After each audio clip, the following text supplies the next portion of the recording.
కాకినాడ పోర్టుని బలవంతంగా లాక్కున్నారన్న ఫిర్యాదు మీద యాక్షన్ మొదలైంది. వి విజయసాయిరెడ్డి, వై విక్రాంతరెడ్డి, అరబిందో శరత్చంద్రారెడ్డిల మీద ఏపీసీఐడి లుకౌట్ సర్క్యులర్ జారీ చేసింది. ఆ వివరాలు తెలుసుకుందాం. సీఎం చంద్రబాబు నాయుడు ఉండవల్లి కరకట్ట మీద ఉన్న గెస్ట్ హౌస్లో కొనసాగడం సమంజసం కాదు అని చెప్పి గతంలో నేను వీడియో చేశాను. ఇప్పుడు ఆయన వెలకపూడిలో సొంత ఇల్లు నిర్మించుకోబోతున్నారు. ఆ విశేషాలు తెలుసుకుందాం. సిఐడి మాజీ చీఫ్ ఎన్ సంజయ్ని ఇంతకాలం తర్వాత కూటమి ప్రభుత్వం సస్పెండ్ చేసింది. చంద్రబాబు నాయుడు అరెస్ట్ నుంచి మార్గదర్శి మీద దాడుల వరకు ఈయన పాత్ర ఉంది. అయితే ఈయన సస్పెండ్ చేసింది వేరే కేసులో. అదేంటో తెలుసుకుందాం. అమరావతికి ఒక్కొక్కటే ప్రముఖ సంస్థలు వస్తున్నాయి. నాబార్డ్ రాష్ట్ర కార్యాలయాన్ని అమరావతిలో త్వరలో అంటే ఏడాదిన్నరలో నిర్మించబోతున్నారు. దీంతోపాటు Birla institute of technology and science, bits అని అందరికీ తెలుసు. ఆ సంస్థ తన క్యాంపస్ని అమరావతిలో ఏర్పాటు చేయడానికి ఆసక్తి చూపుతోంది. జనం డబ్బుని జగన్మోహన్ రెడ్డి దుర్వినియోగం చేసినట్టుగా బహుశా మరే సీఎం చేసి ఉండడు. గ్రామ వార్డు సచివాలయాల్లో నవరత్నాల లోగో, జగన్మోహన్ రెడ్డి గారి ఫోటో పెట్టడం కోసం 30 కోట్ల రూపాయలు ఖర్చు చేశారట మొన్న ఎన్నికల ముందు. ఆ డీటెయిల్స్ కూడా చెప్తాను. ఈ 5 అంశాల మీద ఇవాల్టి వార్తా విశ్లేషణ. కాకినాడ సీపోర్ట్ని ఎట్లా బలవంతంగా అప్పటి జగన్మోహన్ రెడ్డి ప్రభుత్వం లాక్కుందో నిన్నటి వీడియోలో చూసాం మనం చాలా వివరంగా. దీనికి సంబంధించి ఆ పోర్ట్కి కన్సెషనయర్ అంటే ఓనర్ ఎవరైతే ఉన్నారో కేవీ రావు, కర్ణాటి వెంకటేశ్వరరావు, ఆయన ఏపీసీఐడికి మొన్న సోమవారం నాడు కంప్లైంట్ ఇచ్చాడు. దాని మీద ఎఫ్ఐఆర్ కూడా చేశారు ఏపీసీఐడి. ఇప్పుడు దాని మీద యాక్షన్ మొదలైంది. తొలి స్టెప్ ఏమిటంటే ఈ ఫిర్యాదులో ఎవరినైతే పేర్కొన్నారో, ఎవరైతే కేవీ రావుని బలవంత పెట్టి కాకినాడ సీపోర్టుని అరబిందో రియల్టీకి అమ్మినట్టుగా ఒప్పంద పత్రాల మీద సంతకం పెట్టించారో వాళ్ళందరి మీద ఏపీసీఐడి లుకౌట్ సర్క్యులర్ని జారీ చేసింది. లుకౌట్ సర్క్యులర్ అంటే దేశం విడిచి పారిపోకుండా ఇచ్చేటువంటి నోటీసు. వీళ్ళెవరైనా కూడా దేశం విడిచి వెళ్ళడానికి ప్రయత్నిస్తే ఎయిర్పోర్ట్లో ఆపేస్తారు, ప్రభుత్వానికి సమాచారం ఇస్తారు.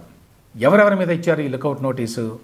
ఎఫ్ఐఆర్లో నిందితులుగా పేర్కొన్న వి విజయసాయిరెడ్డి మీద, వైవి సుబ్బారెడ్డి కొడుకు విక్రాంత్ రెడ్డి మీద, అరబిందో డైరెక్టర్లో ఒకడైన పెనక శరత్చంద్రారెడ్డి మీద ఈ లుకౌట్ సర్క్యులర్ని ఏపీసీఐడి జారీ చేసింది.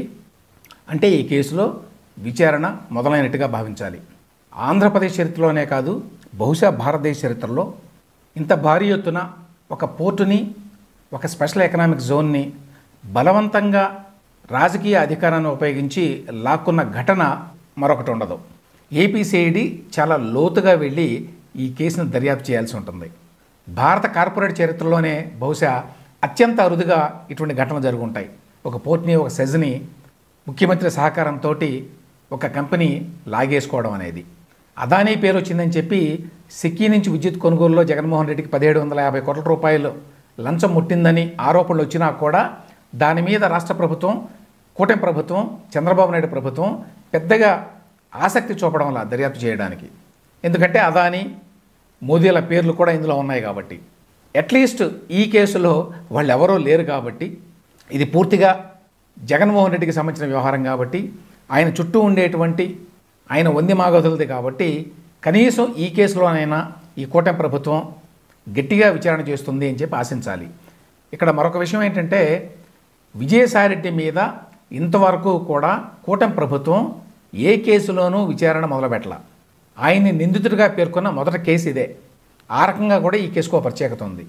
ఈ కేసులో లాభపడింది అరబిందో రియాలిటీ అంటే విజయసాయిరెడ్డి గారి అల్లుడు గారి కంపెనీ, పెనక రోహిత్ రెడ్డి కంపెనీ.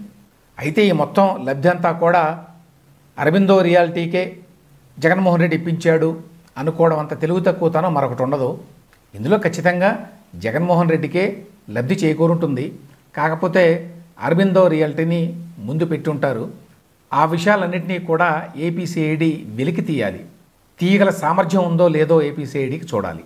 గతంలో సీఎంగా ఉన్నప్పుడు, తర్వాత ప్రతిపక్ష నాయకుడిగా, మళ్ళీ సీఎం అయిన తర్వాత కూడా చంద్రబాబు నాయుడు గారు ఉండవల్లిలో కరకట్ట మీద లింగమనేని గెస్ట్ హౌస్లో ఉంటున్నారు.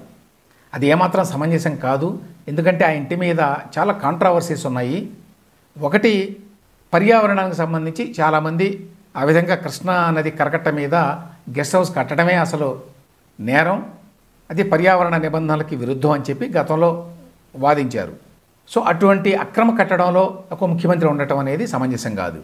దానికంటే మోర్ ఇంపార్టెంట్ ఏమిటంటే, జగన్మోహన్ రెడ్డి ముఖ్యమంత్రిగా ఉండగా ఇన్నర్ రింగ్ రోడ్డు కేసులో లింగంనేని రమేష్ తనకు వచ్చినటువంటి లబ్ధికి బదులుగా ఈ గెస్ట్ హౌస్ని చంద్రబాబు నాయుడు గారికి ఇచ్చారు అని చెప్పి ఒక ఆరోపణ చేసి ఈ గెస్ట్ హౌస్ని ఏపీసీఐడి చేత అటాచ్మెంట్ చేయించారు. అంటే ఆ గెస్ట్ హౌస్ని అమ్మటానికి కానీ కొనడానికి కానీ వీలు లేదు, లేక బ్యాంకులో తనఖా పెట్టడానికి కానీ. దానివల్ల ఇమ్మీడియట్గా వచ్చే నష్టం ఏమీ లేకపోయినా కూడా అట్లా అటాచ్మెంట్లో ఉన్న హౌస్లో ఒక రాష్ట్ర ముఖ్యమంత్రి ఉండటం అనేది ఔచిత్యంగా ఉండదు. ఈ రెండు కారణాల చేత గతంలో నేను ఆయన ఇంకా అక్కడే కొనసాగడాన్ని విమర్శించాను. అయితే ఇన్నాళ్ల తర్వాత చంద్రబాబు నాయుడు గారు సొంతంగా ఇల్లు కట్టుకోవడానికి సిద్ధమయ్యారు. ఎక్కడ అంటే వెలగపూడిలో. అక్కడ ఆయన స్థలం కొనుగోలు చేశారట. 25,000 గజాల ప్లాట్ ఇది. E6 రోడ్డుకి ఆనుకొని ఉందట. ఇది ఒకే కుటుంబానికి చెందినటువంటి 3 రైతులకు చెందినటువంటి ప్లాట్లు. ఇవన్నీ కూడా రిటర్నబుల్ ప్లాట్లు, సిఆర్డీఏ వాళ్ళు ఇచ్చిందన్నమాట. ఆ 3 ప్లాట్లని ఆయన కొనుగోలు చేశాడు. 25,000 గజాలు అంటే 5 ఎకరాలు. ఇది సీడ్ యాక్సెస్ రోడ్డు పక్కనే ఉందట. కాబట్టి అందరికీ కూడా యాక్సెస్ ఉంటుంది దీనికి బాగా. దాంతోపాటు గవర్నమెంట్ కాంప్లెక్స్కి 2 కిలోమీటర్ల దూరంలోనే ఈ స్థలం ఉంది. సో అక్కడ కట్టుకోవడానికి ఏర్పాట్లు జరుగుతున్నాయి. ఇందులో ఒక చిన్న ఇల్లు కట్టుకొని మిగతాదంతా మరి పెద్ద ఎత్తున పార్కింగ్ అవసరం కాబట్టి పార్కింగు, ఈ గార్డెన్స్, అట్లాగే సెక్యూరిటీ సిబ్బంది కూడా అక్కడ ఏర్పాటు చేయాలి కాబట్టి వాటన్నింటినీ ఏర్పాటు చేయబోతున్నారు అని చెప్పి వార్త. ఇన్నాళ్ల తర్వాతనైనా చంద్రబాబు నాయుడు గారు ఇల్లు కట్టుకోవడానికి సిద్ధపడ్డాన్ని హర్షించాలి. ఎందుకంటే జగన్మోహన్ రెడ్డి కూడా చాలా కాలంగా విమర్శిస్తున్నాడు. ఏంటి, ఈయన హైదరాబాద్లో ఇల్లు పెట్టుకొని అక్కడే ఉంటాడు, ఎప్పుడు ఇక్కడ ముఖ్యమంత్రి అయితేనే వస్తాడు, లేకపోతే రాడు లాంటి విమర్శలు. అది నిజమైనా కాకపోయినా ఆ రాష్ట్ర ముఖ్యమంత్రిగా చంద్రబాబు నాయుడు గారికి అక్కడ ఖచ్చితంగా ఇల్లు ఉండాలి, ఎస్పెషల్లీ రాజధానిలో ఉండాలి. త్వరలోనే ఇంటి నిర్మాణం కూడా మొదలు కాబోతుందని చెప్పారట చంద్రబాబు నాయుడు గారు నిన్న చిట్చాట్లో. నేను అమరావతి నిర్మాణం కోసం పనిచేస్తాను, మా కుటుంబ సభ్యులు మాత్రం మా ఇంటి నిర్మాణం కోసం పనిచేస్తారు అని కూడా ఆయన ఏదో చలోక్తి విసిరారు అని వార్తలు వచ్చినాయి. ఏది ఏమైనప్పటికీ తెలుగుదేశం అధినేత ముఖ్యమంత్రి అమరావతి రాజధానిలో ఇల్లు కట్టుకోవడం మాత్రం ఖచ్చితంగా హర్షించవలసిన విషయం. ఏపీసీఐడి మాజీ చీఫ్ ఎన్ సంజయ్ని ఇంతకాలం తర్వాత కూటమి ప్రభుత్వం సస్పెండ్ చేసింది. ఈ సంజయ్ గారు అధికారంలో ఉన్నప్పుడు చాలా కార్యక్రమాలు చేశారు జగన్ ప్రభుత్వంలో. జగన్మోహన్ రెడ్డి కావాలనే తెచ్చిపెట్టుకున్నాడు ఈయన్ని. అప్పుడు ఈయన ఆధ్వర్యంలోనే అప్పటి ప్రతిపక్ష నాయకుడు చంద్రబాబు నాయుడు గారి మీద చాలా కేసులు పెట్టారు. ముఖ్యంగా స్కిల్ డెవలప్మెంట్ కార్పొరేషన్కి సంబంధించిన కేసు, అట్లాగే అమరావతి ఇన్నర్ రింగ్ రోడ్డుకి సంబంధించిన కేసు, ఇవన్నీ కూడా సంజయ్ గారి ఆధ్వర్యంలోనే జరిగినాయి. యాక్చువల్గా చంద్రబాబు నాయుడు గారిని స్కిల్ డెవలప్మెంట్ కేసులో నంద్యాలలో వేకుజామున బస్సులో నిద్రపోతూ ఉంటే లేపి అరెస్ట్ చేసి విజయవాడకి తీసుకురావడంలో వెనక పాత్ర ఈయనదే. దీంతోపాటు రామోజీరావు గారి మార్గదర్శి మీద ఈయన చేసిన దాడులు సాధారణమైనవి కావు. మరో కంపెనీ అయితే ఏపీసీఐడి అప్పుడు చేసిన దాష్టీకానికి కుప్పకూలిపోయేది.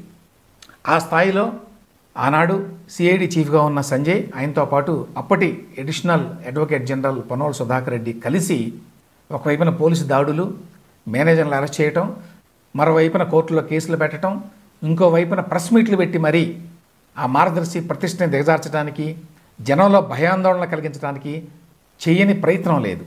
అయితే గమ్మత్ ఏమిటంటే, ఇప్పుడు ఈ సంజయ్ గారిని సస్పెండ్ చేసింది ఈ కేసులో కాదు, ఈ కేసులో ఒక్కటి కూడా లేదు. ఇప్పుడు ఆయన సస్పెండ్ అయింది వేరే కేసులో. అదేమిటంటే, ఆయన ఏపీసీఐడి అధిపతిగా రాకముందు ఈయన ఫైర్ డిపార్ట్మెంట్కి హెడ్గా ఉండేవారు. ఆ టైంలో ఈయన కొన్ని అవకతవకలకు పాల్పడ్డారు అనేటువంటి ఆరోపణలు వస్తే దాని మీద విజిలెన్స్ అండ్ ఎన్ఫోర్స్మెంట్ ఎంక్వైరీ చేయించారు. ఆ ఎంక్వైరీ రిపోర్ట్ వచ్చింది. ఆ ఎంక్వైరీ రిపోర్ట్లో ఈ సంజయ్ గారు ₹1 కోటి మిస్యూజ్ చేశారు, Sautrika technologies and infra private limited అనే కంపెనీకి ఇస్తున్నట్టుగా రాశారు. అదంతా కూడా అక్రమంగా జరిగింది. దాంతోపాటు కొన్ని సెమినార్లు పెట్టడానికి కూడా ఒక కంపెనీకి డబ్బు చెల్లించారు, కానీ ఆ కంపెనీ ఏమీ చేయలేదు. అన్నీ ఆ డిపార్ట్మెంటే చేసుకుంది, కానీ డబ్బులు మాత్రం వాళ్ళకి చెల్లించారు. ఇట్లాంటి కొన్ని ఆరోపణలు వచ్చినాయి. ఆరోపణలు నిజమే అని చెప్పి విజిలెన్స్ అండ్ ఎన్ఫోర్స్మెంట్ డిపార్ట్మెంట్ వాళ్ళు ఇన్వెస్టిగేట్ చేసి రిపోర్ట్ ఇచ్చారు. దాని మీద ఇప్పుడు ఆయన్ని సస్పెండ్ చేశారు. కూటమి ప్రభుత్వం వచ్చిన దగ్గర నుంచి కూడా ఈ ఎన్ సంజయ్కి ఎటువంటి పోస్ట్ ఇవ్వాల. అప్పటి నుంచి ఆయన ఖాళీగానే ఉన్నాడు. ఆయనే కాదు, DGP rank officials PSR Anjaneyulu, PV Sunil Kumar, additional డీజీపీగా ఉన్నటువంటి ఈ ఎన్ సంజయ్, అదేవిధంగా inspector generals Kanthi Rana Tata, G Palaraju, K Raghurama Reddy, అట్లాగే DIG rank officials RN Amireddy, CH Vijaya Rao, Vishal Gunni, వీళ్ళందరూ కూడా ఇప్పుడు పోస్టింగ్ లేకుండా ఉన్నారు కూటమి ప్రభుత్వం వచ్చినప్పటి నుంచి కూడా. సో వీళ్ళల్లో ఇప్పుడు సంజయ్ గారి మీద ఈ సస్పెన్షన్ వేటు వేశారు. అయితే ఈ సందర్భంగా రఘురామకృష్ణరాజు గారు ఒక మాట అన్నారు. అదేంటంటే, ఈ ఎన్ సంజయ్ అనే అతను స్మాల్ ఫిష్, అసలు తిమింగలం పివి సునీల్ కుమార్. ఆయన భారీ ఎత్తున అవినీతికి పాల్పడ్డాడు. సంజయ్ పాల్పడింది చాలా తక్కువ, పివి సునీల్ కుమార్ పాల్పడింది చాలా ఎక్కువ. అయినా కూడా ఎందుకనో మరి కూటమి ప్రభుత్వం పివి సునీల్ కుమార్ మీద దృష్టి పెట్టలేదు. ఆయన మీద ఎటువంటి యాక్షన్ ఇప్పటివరకు తీసుకోలేదు. ఆయనకి పోస్టింగ్ ఇవ్వలేదు అంతే. ప్రస్తుతానికి రఘురామరాజు గారి కేసులో ఆయన నిందితుడిగా ఉన్నాడు, కానీ ఆయన మీద ప్రభుత్వం మాత్రం ఇంతవరకు ఎటువంటి యాక్షన్ తీసుకోలేదు. దాన్ని రఘురామకృష్ణరాజు గారు పాయింట్అవుట్ చేశాడు. పాయింట్అవుట్ చేసి ఒకసారి ఎఫ్ఐఆర్లో పేరు నమోదైతే ఎవరైనా ఆఫీసర్ మీద, ఆ ఆఫీసర్ని వెంటనే సస్పెండ్ చేయాలి. మరి ఎందుకన్నా ప్రభుత్వం చేయడం లేదు అని చెప్పి అన్నాడు. ఆయన ఆ ప్రభుత్వంలో ఇప్పుడు డిప్యూటీ స్పీకర్గా ఉన్నాడు కాబట్టి ఇంకా గట్టిగా మాట్లాడడం ఆయనకి ఇబ్బంది కాబట్టి కొంచెం సున్నితంగానే ఈ విషయాలను బయటకు తీసుకొస్తున్నారు ఇప్పుడు రఘురామకృష్ణరాజు గారు. కానీ పివి సునీల్ కుమార్ మీద ఇంతవరకు ఎటువంటి యాక్షన్ తీసుకోకపోవడం, కనీసం ఆయన్ని సస్పెండ్ చేయకపోవడం మీద రఘురామకృష్ణరాజు గారికి చాలా అసంతృప్తి ఉన్నది అనే విషయం మాత్రం దీంతో మరొకసారి స్పష్టమైంది. అమరావతికి రాజధానిగా 130 సంస్థలు రావాల్సి ఉంది. 2014-19 మధ్యకాలంలో అప్పటి ప్రభుత్వం కుదుర్చుకున్న ఒప్పందాల ఫలితంగా. అయితే జగన్మోహన్ రెడ్డి వచ్చిన తర్వాత రాజధాని లేదు అని చెప్పడమే కాకుండా ఆ వచ్చినటువంటి ఇన్స్టిట్యూట్స్ని కూడా వెనక్కి పంపించేశాడు ఆయన. మళ్ళీ ఇప్పుడు ఆ వెళ్ళిపోయినటువంటి ఆ ఇన్స్టిట్యూట్స్ అందరినీ కూడా పత్తిలాడి తెచ్చుకునేటువంటి పనిలో ఉన్నారు కొత్త ప్రభుత్వంలో నాయకులు. ఇందుకోసం క్యాబినెట్ సబ్ కమిటీని కూడా వేసి అందరినీ కాంటాక్ట్ చేస్తున్నారు. మళ్ళీ మీరు గతంలో లాగానే వచ్చి అమరావతిలో మీ ఆఫీసులు పెట్టుకోండి అని. దానికి ఒక్కొక్కరే స్పందిస్తున్నారు. తాజాగా నాబార్డు వారు, నాబార్డ్ అంటే national bank for agriculture and rural development, ఇది కేంద్ర ప్రభుత్వ సంస్థ. ఈ నాబార్డు వారు త్వరలో అమరావతిలో మా కార్యాలయం పెట్టబోతున్నాం అని చెప్పారు. ఒక ఏడాదిన్నరలో నిర్మిస్తామని చెప్తున్నారు. అదేవిధంగా అందరికీ తెలిసినటువంటి బిట్స్ కూడా రాబోతోంది. బిట్స్ అంటే Birla institute of technology and science. Engineering ఎడ్యుకేషన్లో బిట్స్కు ఉన్నటువంటి పేరు ప్రఖ్యాతి అందరికీ తెలుసు. వారు కూడా వారి క్యాంపస్ని అమరావతిలో పెట్టడానికి ఆసక్తి చూపిస్తున్నారు అని తాజా వార్త. ఈ విధంగా అన్ని సంస్థలు కనుక అమరావతికి వస్తే, గతంలో అనుకున్న సంస్థలు ఆ 130 సంస్థలు కనీసం, ఈ సంస్థలన్నీ ఎంత త్వరగా వస్తే అమరావతికి అంత త్వరగా ఒక రాజధానిగా అమరావతికి జాతీయ స్థాయిలో గుర్తింపు వస్తుంది. జగన్మోహన్ రెడ్డి అధికారంలో ఉన్నప్పుడు ఇన్ని రకాలుగా తన అధికారాన్ని దుర్వినియోగం చేశాడు, ఇన్ని రకాలుగా ప్రజలు పన్నుల రూపేణా కట్టిన డబ్బుని తన సొంత ప్రయోజనాల కోసమో తన ఇమేజ్ని బిల్డ్ చేసుకోవడం కోసమో ఖర్చు పెట్టాడో చెప్పడానికి వీల్లేదు. ఇప్పటికే చాలాసార్లు చాలా విన్నాం. తాజాగా వచ్చిన వార్త ఏంటంటే, ఈ గ్రామ వార్డు సచివాలయాల్లో నవరత్నాల లోగో, జగన్మోహన్ రెడ్డి గారి ఫోటో వేయడానికి 30 కోట్ల రూపాయలు ఖర్చు పెట్టారట. అది మొన్నటి ఎన్నికల ముందు కాబట్టి సగం పని కాలేదట. కానీ 30 కోట్ల బిల్లు అయితే అయింది. అందులో 15 కోట్ల రూపాయలు అప్పుడే ఇచ్చారు. మరొక 15 కోట్ల రూపాయలని ఇప్పుడు కూటమి ప్రభుత్వం చెల్లించాలి. ఈ డబ్బంతా ఎవరిది? ప్రజలది. ఇప్పుడు జగన్మోహన్ రెడ్డి గారు లేరు కాబట్టి అవన్నీ వృధా ఉన్నాయి కూడా. వాటిని తుడిచేయాలి, చెరిపేయాలి. మళ్ళీ దానికి ఖర్చు. గతంలో రంగుల గురించి కూడా వచ్చింది ఇది. ఈ గ్రామ సచివాలయాలకి ఆ పార్టీ రంగులు వేసుకున్నారు అని అంటే కోర్టు వారు వాటిని తీసేయండి అన్నారు. అది వేయడానికి ఖర్చు, మళ్ళీ తీసేయడానికి ఖర్చు. మొత్తం కలిపి 1000 కోట్ల రూపాయలకు పైగా అయిందని ఇట్లా రకరకాల ఫిగర్స్ ఏదో వచ్చినాయి అప్పట్లో కూడా. ఈ విధంగా అధికారంలో ఉన్నప్పుడు ఆ ముఖ్యమంత్రి తన సొంత ఇమేజ్ని పెంచుకోవడానికి, తన పాపులారిటీని పెంచుకోవడానికి ప్రజలు కట్టిన పన్ను డబ్బుల్ని ఇష్టారాజ్యంగా ఖర్చు చేస్తుంటే అడిగే నాథుడే లేడు. దురదృష్టం ఏంటంటే కోర్టులు కూడా ఈ విషయంలో ఒక స్పష్టమైన వైఖరిని అవలంబించాల. ఈ విధంగా కనుక చేస్తే, ఈ విధంగా దుర్వినియోగం చేస్తే ఆ డబ్బుని ఆ ముఖ్యమంత్రి జేబు నుంచి కట్టించాలి అని కనుక చెప్పు ఉంటే కోర్టు ఇట్లాంటివి జరిగేవి కాదు. గ్రామ సచివాలయాలకి రంగులు వేశారు అన్నప్పుడు కూడా ఆ రంగులు తీసేయండి అని అన్నారే కానీ కోర్టు వారు దీనికి ఎంత ఖర్చు అయింది, ఈ ఖర్చు అయిన డబ్బు ఎవరిది, ఎవరు ఇప్పుడు దాన్ని చెల్లించాలి మళ్ళీ అనే మాటలు మాట్లాడాల. ఆ విధంగా డబ్బుని వేస్ట్ చేసినందుకు ఎవరిని శిక్షించాల. అందువల్ల ఒకవైపున కోర్టులు ఏదో చెప్తుంటాయి, మరోవైపున వీళ్ళు ఈ విధంగా ఖర్చు చేస్తూనే పోయారు. ఇటువంటి అంశాల మీద కూడా లోతుగా దర్యాప్తు చేసి ఈ రకంగా వ్యక్తిగతమైన ఇమేజ్ని పెంచుకోవడానికి డబ్బు ఖర్చు పెట్టారు అని చెప్పి ఆ ముఖ్యమంత్రికి లేక ఆ మంత్రికి లేక ప్రభుత్వంలో ఉన్న వాళ్ళకి అధికారులకి శిక్షలు విధించి డబ్బులు కూడా వాళ్ళ జేబు నుంచి వసూలు చేస్తే అప్పుడు ఇటువంటి వాటికి తెరపడుతుంది. దురదృష్టం ఏంటంటే ఇప్పటి కూటమి ప్రభుత్వం కూడా వీటి మీద ఆసక్తి చూపడం వల్ల, ఉదాహరణకి జగన్మోహన్ రెడ్డి గారు ఈ విధంగా వందల వేల కోట్ల రూపాయలు వృధా చేశాడు. సచివాలయాలకి రంగులు కావచ్చు, ఆ రాళ్ళకి తన పేరు రాసుకోవడం కావచ్చు, లేకపోతే ఈ విధంగా నవరత్నాల లోగో తన ఫోటో వేసుకోవడానికి డబ్బులు ఖర్చు పెట్టడం కావచ్చు. వీటన్నిటి మీద ఒక వైట్ పేపర్ ఇవ్వచ్చు, వీటన్నిటి మీద దర్యాప్తు చేసి డీటెయిల్డ్గా సమాచారాన్ని ప్రజలకు ఇవ్వచ్చు. ఇదిగో ఈ రకంగా ఇన్ని వందల కోట్ల రూపాయలని గత ప్రభుత్వంలో జగన్మోహన్ రెడ్డి గారు ఖర్చు పెట్టాడు అని.